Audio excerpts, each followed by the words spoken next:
Salut l'équipe, c'est Carmen.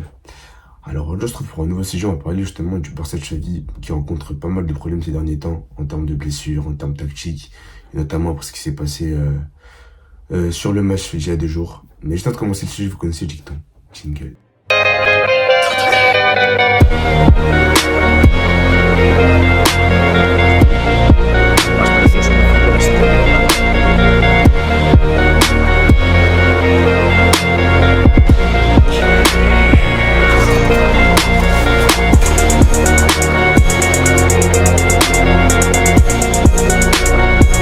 Ouais l'équipe.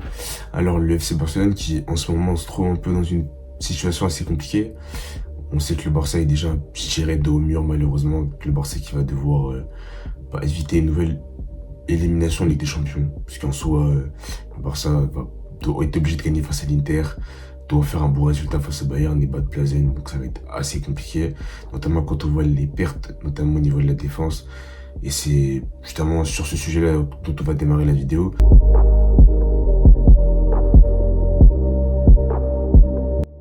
Alors le Barça qui a vraiment depuis là, le retour de trêve, je sais pas quel marabout, quel sorcier est débarqué dans le club, mais le Barça a énormément de blessures, avec Bellerin qui est blessé, Depay qui est blessé, Koundé qui est blessé, Frenkie qui était blessé, Araujo qui est blessé, là Christensen qui est blessé, Kessie qui est blessé. Enfin, ça commence à faire un peu beaucoup, je trouve.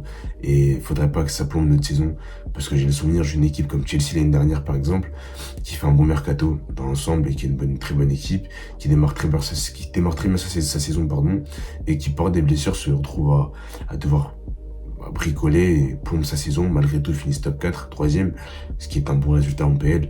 Mais faudrait pas que ce genre de truc-là vienne plomber la saison du Barça. Et ça peut arriver parce que malheureusement les instances du football font des choses qui, je trouve, sont assez aberrantes, qui préfèrent privilégier leur poche, enfin, clairement leur poche, etc., que privilégier la santé des joueurs.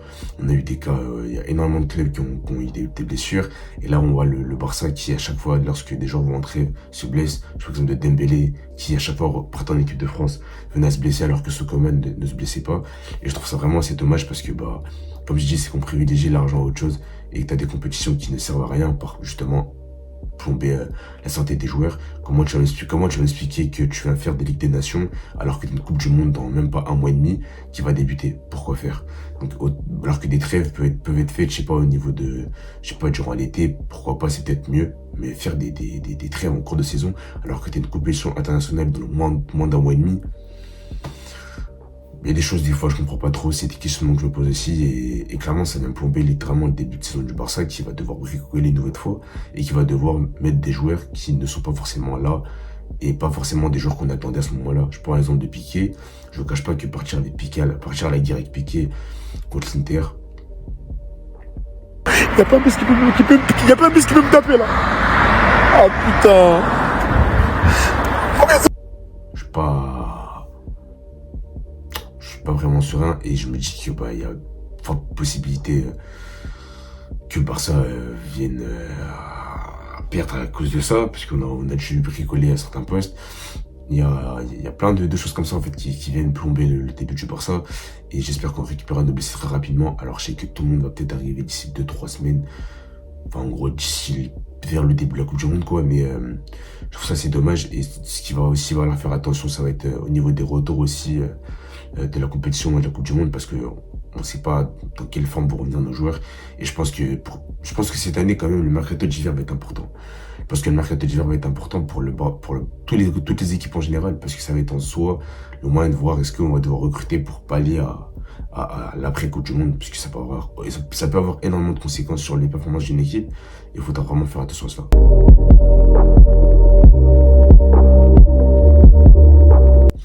Ensuite, on va parler justement du Barça en lui-même. Alors, le Barça qui a perdu il y a 2 jours. Vous avez vu sur la vidéo comment j'étais assez dégoûté. Mais le Barça qui... Alors, le problème que j'ai avec ce Barça-là, c'est que le Barça joue très bien.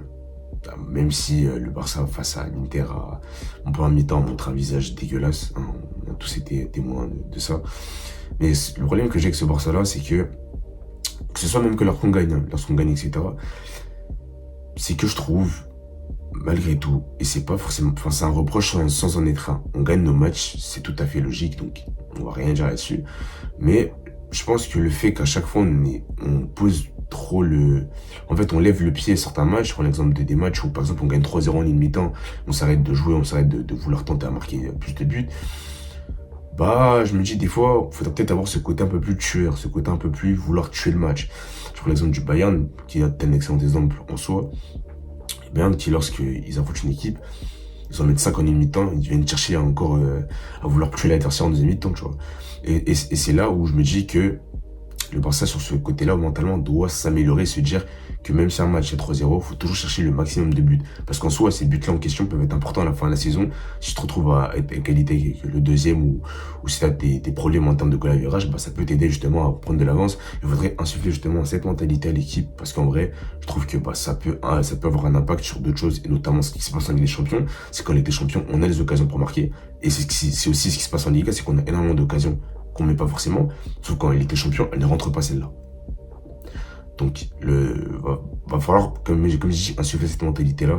Après, là, ce qui va nous aider, c'est qu'on sera à domicile. Et ça va être un gros point fort, surtout quand je vois à quel point les supporters sont en train de se mobiliser en masse. Et ça fait énormément plaisir de voir ça. Donc, j'espère voir un four, comme on en a vu à l'époque. Et je pense que les supporters du Barça, quand les matchs sont avec un enjeu aussi immense,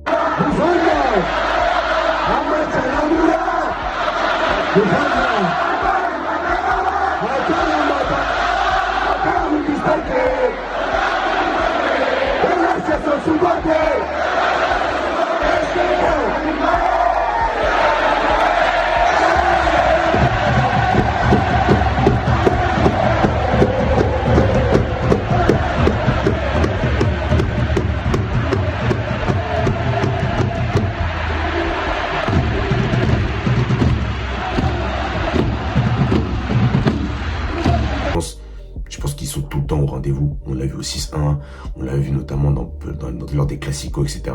Donc je pense que les supporters sont à leur rendez-vous, on aura besoin d'eux, on aura clairement besoin d'eux. Mais j'espère en tout cas que Barça de Xavi, dès mercredi, face à l'Inter, va réussir à montrer que le Barça est capable de tout surmonter.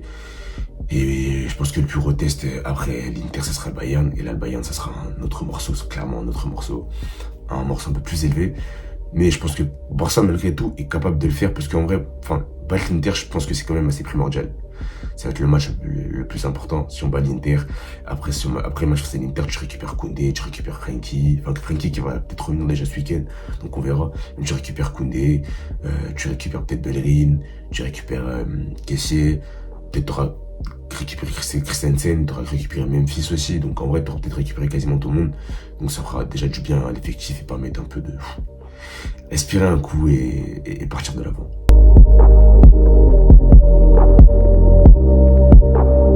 Alors on va revenir un peu justement au match de l'Inter.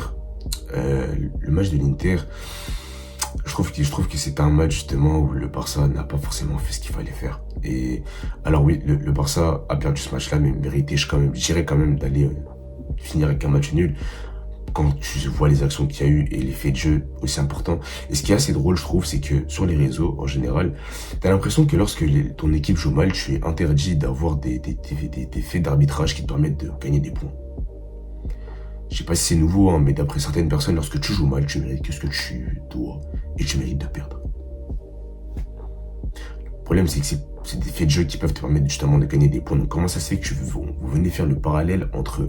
Enfin, vous venez mettre en corrélation deux choses qui sont différentes. Oui, le Barça joue mal.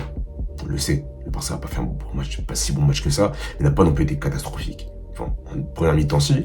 En deuxième mi-temps, on s'est rattrapé. Mais parce que le Barça a fait une perte, je dirais, moyenne. Le fait qu'on n'ait pas eu de penalty, ça justifie cela.